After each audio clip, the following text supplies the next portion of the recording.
There is a strange silence inside you when the pleasure fades. After the laughter, after the message received, the like counted, the sip taken, the skin touched. It ends, and then it whispers, that quiet emptiness, that faint sinking. But you never stop long enough to listen to it. You scroll again. You text back. You put another song on. Something light, something fast, anything. Have you noticed? You're never fully in it, never fully satisfied, because it isn't satisfaction you're chasing. It's distraction, it's escape, it's numbness dressed in delight.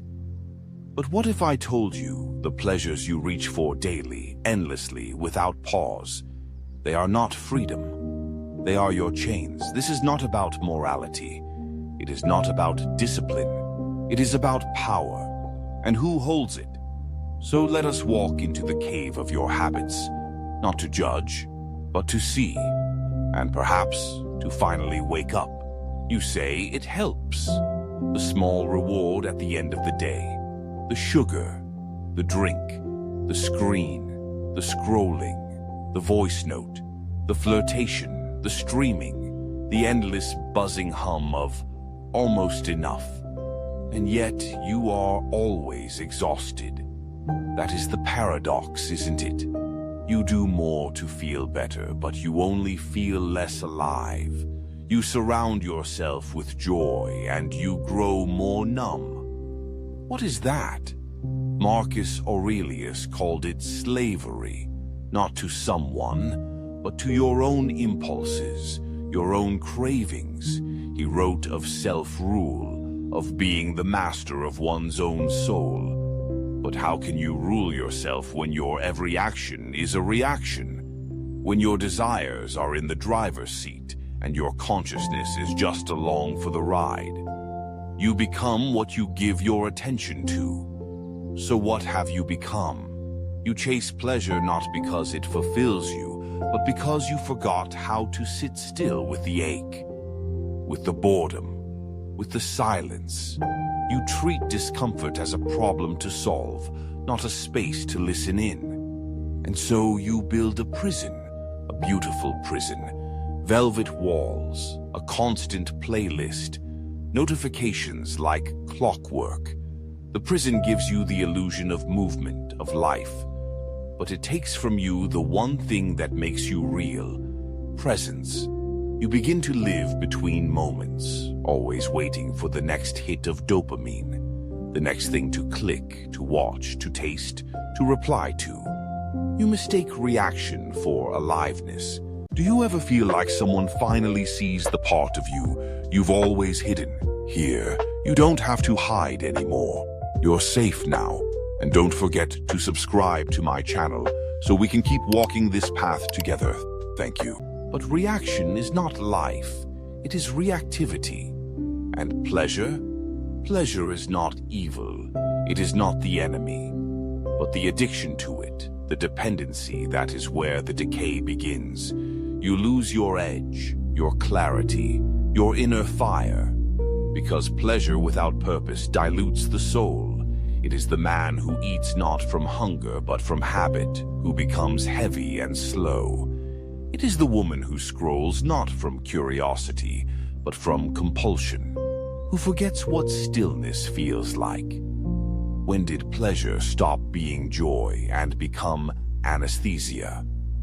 Ask yourself, who would you be without the instant fixes? If you had no access to distraction, no way to quiet the discomfort, what would rise inside you? Would it be rage, longing, emptiness, truth? There is something sacred in that moment, when you stand naked before your own impulses and choose not to follow them. When you say no, not this time, and you stay. That is where power begins. It is not in the pursuit of pleasure that you find yourself. It is in the capacity to stand still while your cravings scream. Marcus knew this. The Stoics knew this. True power is restraint, not denial, not repression, but clarity. choosing with intention, moving with meaning, because the pleasures you indulge in endlessly are not wrong, but they are loud, and they drown out the quiet voice that leads you home, and that voice, soft as it is your liberation. So sit for a moment, don't run, don't check the phone, don't open another tab. Just be here, with yourself, with the ache, with the hum beneath the noise. You might hear something you forgot, or feel something you've buried, and that might be the beginning of freedom. What happens when you begin to say no? We will speak of that in the next part. It starts small, a pause, a hesitation, a moment where your finger hovers over the app you open without thinking, and you ask, why? You almost don't recognize that voice, the one that questions, the one that remembers. Most of your life you've been taught to say yes. Say yes to the offer, yes to the treat, yes to the invitation, yes to the pleasure waiting at your fingertips. Because pleasure is good, isn't it? It means life is being lived. It means you're not missing out. But what if saying yes is the very thing making you miss the only thing that matters? Not experience, but essence. Let's explore what happens, not when you pursue more, but when you begin to pull back. Saying no is violent, not to others, but to the self that has grown fat on indulgence. When you say no, there is rebellion inside you, resistance. A voice that screams, "Don't you dare take this away from me," because the habit has become your identity. And when you stop feeding it, it fights. It is in these moments that your real self begins to surface. Not the one that wants to feel good, but the one that wants to be whole. The two are rarely the same. When you begin to refuse the endless pleasures, something strange happens. You begin to feel again. Not just the good, but the aching, raw, buried griefs. The loneliness, the discontent, the unanswered questions. Pleasure quiets them, but presence reveals them. And in their revelation, you are offered a choice to run again, or to listen, to sit in the fire and let it burn off the illusions. Let it show you what is still true. Marcus Aurelius would sit in silence and write, not because it made him feel good, but because it made him clear. He knew the difference between peace and pacification. You must learn the same. No is the most powerful word in the vocabulary of the free. No is not rejection. No is alignment. It is choosing not what feels good now, but what feels right deeply. So you begin to resist the sweet numbing, not with hatred, not with shame, but with reverence. Because you understand, each time you say no to the false, you say yes to the real. And the real is not always sweet. It is sharp, demanding. It asks you to show up, to be fully there, without filters, without pacifiers, without masks. You begin to meet yourself, not the version built from performance, but the one you forgot when pleasure took the wheel. You begin to remember what you longed for before the world taught you to cope. And in that remembering, a different kind of hunger awakens, one not for pleasure, but for meaning, for purpose, for something you can stand on when everything else is stripped away.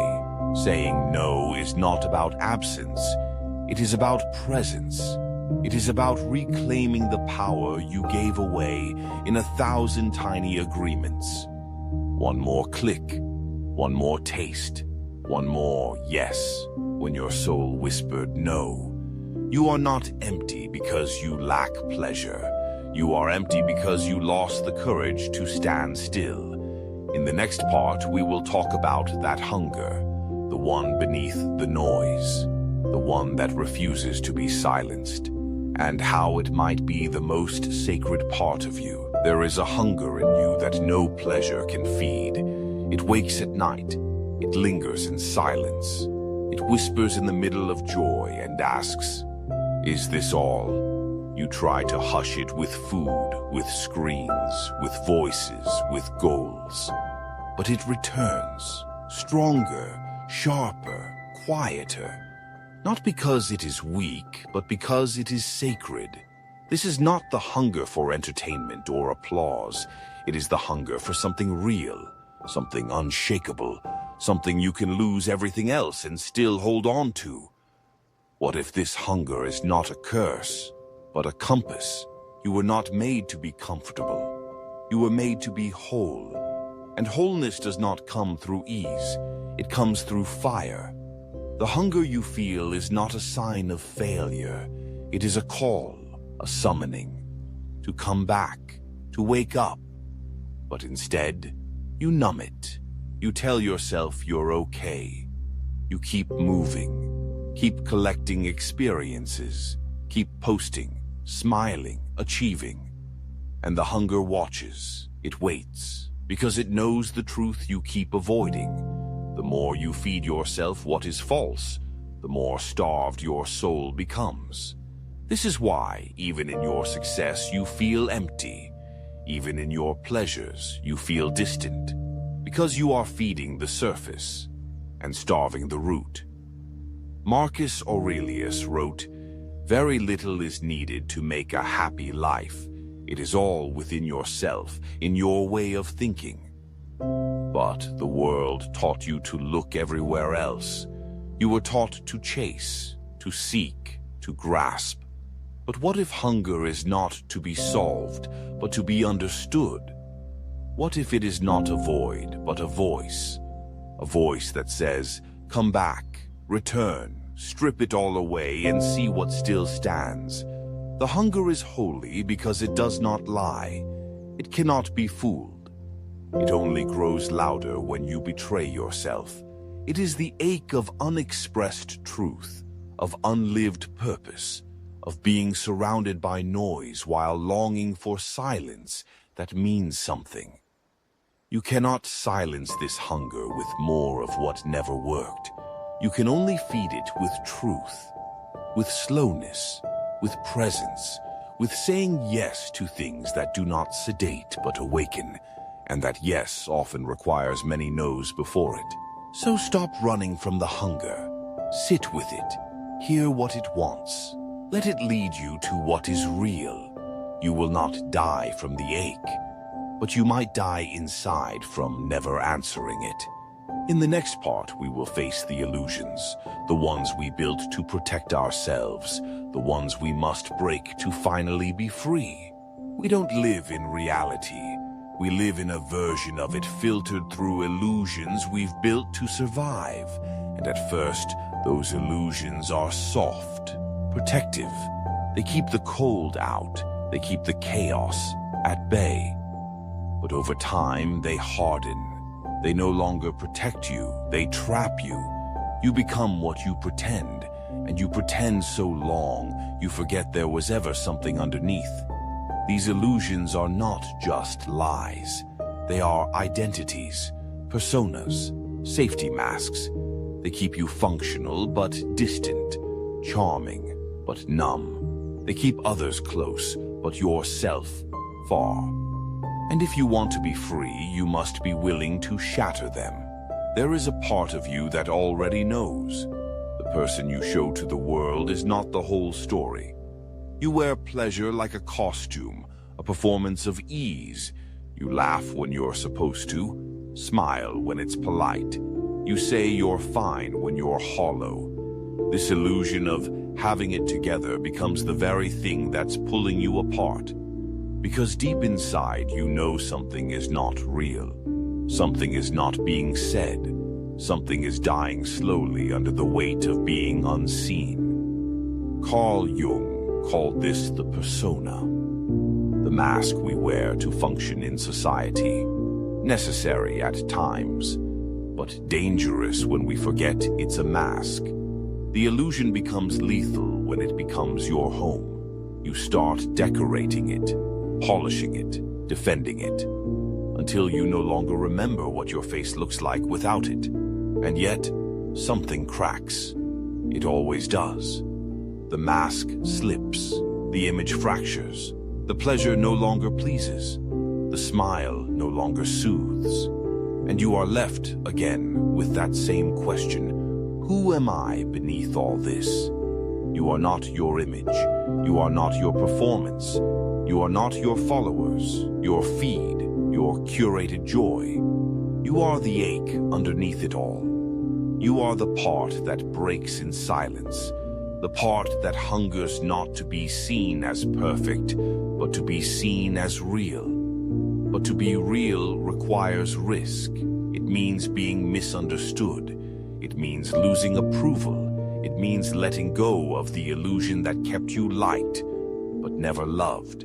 You must choose comfort or truth, because they rarely walk together. Marcus Aurelius wrote, "Waste no more time arguing about what a good man should be. Be one." You don't need another mask, you need a mirror. And you will not find it in more consumption, more noise, more stimulation. You will only find it in silence, in stillness, in sacred confrontation. The moment you stop pretending, the world won't know what to do with you. Good, because that means you finally stepped into your truth. You will lose many things: applause, approval, familiarity. But you will gain something so much greater: yourself. This process is not glamorous. There is no highlight reel for breaking open, no applause for unbecoming. But there is liberation. You begin to walk differently, speak less but with more weight. You stop offering explanations. You stop overcompensating. You live from the inside out. And when you begin to live this way, you start attracting a different world, one that speaks the same silent language, one that values presence over performance, depth over display. And you realize you were never meant to impress everyone. You were meant to remember yourself. Not everyone will understand your truth, but the ones who do, those are your people. And more importantly, your soul will understand. It will no longer need to scream beneath the mask. It will simply breathe, because you've come home. So let it crack. Let the illusion fall. Don't chase after the mask when it hits the floor. Don't apologize for being whole. The world does not need your performance. It needs your presence. Let yourself be unfiltered. Let yourself be real. Let yourself weep. And let that weeping cleanse the years of pretense. Let yourself sit in a room alone without reaching for distraction. Let yourself hear your own heartbeat and not flinch at its silence. Let yourself belong to yourself first. Only then can you belong anywhere. This is not the end of the breaking. This is the beginning of building. In the final part, we will speak of that building, of what remains after the shattering, of the foundation that can finally hold the weight of who you are. Something remains after the shattering.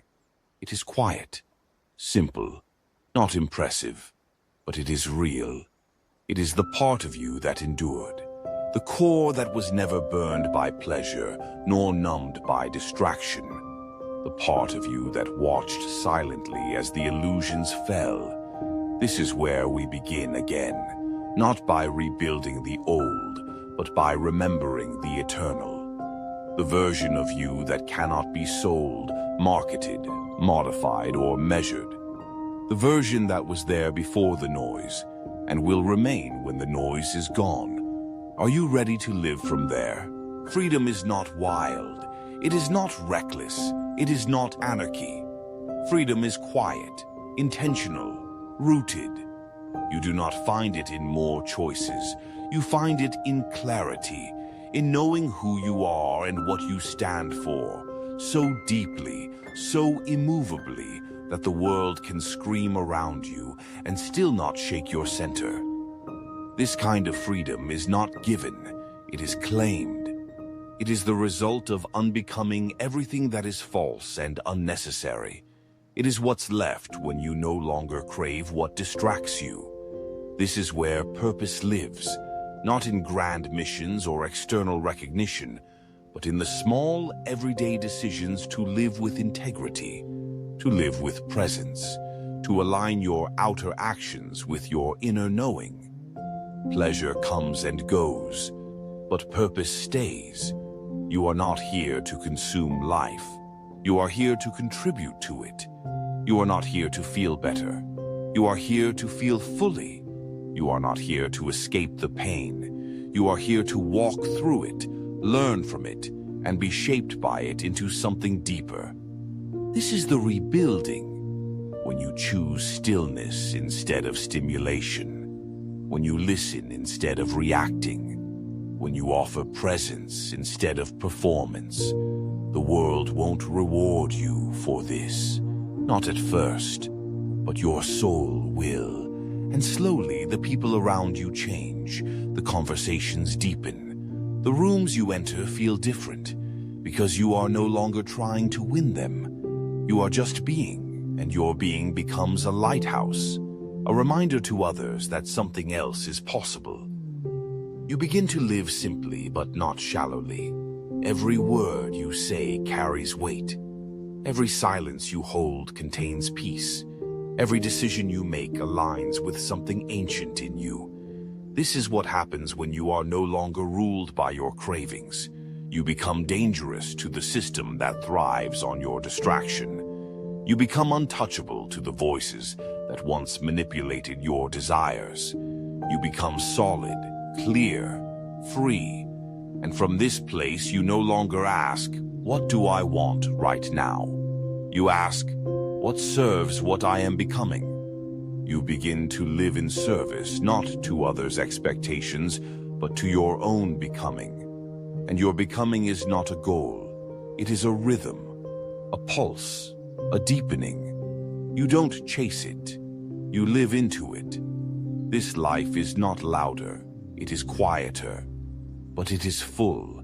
You wake with a sense of direction that doesn't depend on dopamine. You walk into the day like a warrior, not aggressive, but aligned. Because everything has been stripped away and what's left is true. The rebuilding is slow, but it is sacred. It requires consistency, self-respect, discernment.